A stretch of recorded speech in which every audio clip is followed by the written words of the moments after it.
The corporate haunting. A tale that chills the spine and makes the heart race.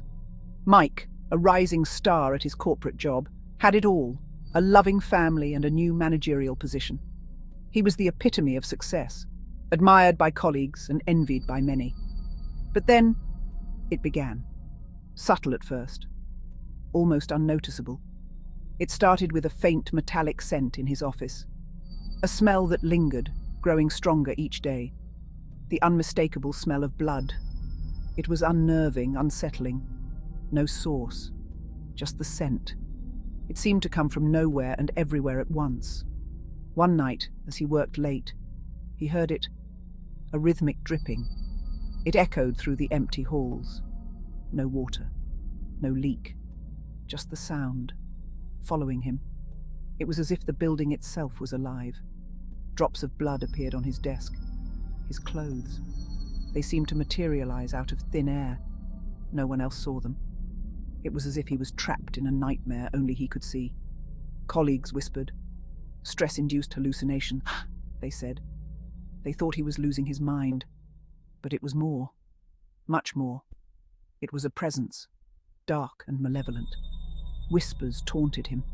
Mike, you can't escape. They echoed in his mind, relentless. Blood on his daughter's drawings. It was a horrifying sight, one that made his blood run cold. He couldn't tell reality from nightmare. His world was unraveling.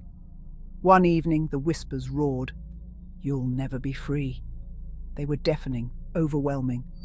A sharp pain, a deep gash, bleeding, but no wound. Desperate, he fled. He ran as if his life depended on it. At home, the mirror shattered on its own. It was a sign, a warning.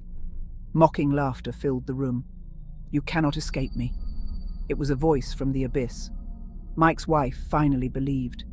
She saw the terror in his eyes. They uncovered the building's dark history, tragic deaths, an evil presence. It was a place of sorrow and pain. Together, they would fight it. They were determined to reclaim their lives. And you, dear listener, ever smelled blood with no source? It's a scent that haunts the soul. Heard the dripping in silence? You're not alone. Many have experienced the unexplainable. Find others. Together, you can fight the darkness. United, you can stand against the terror.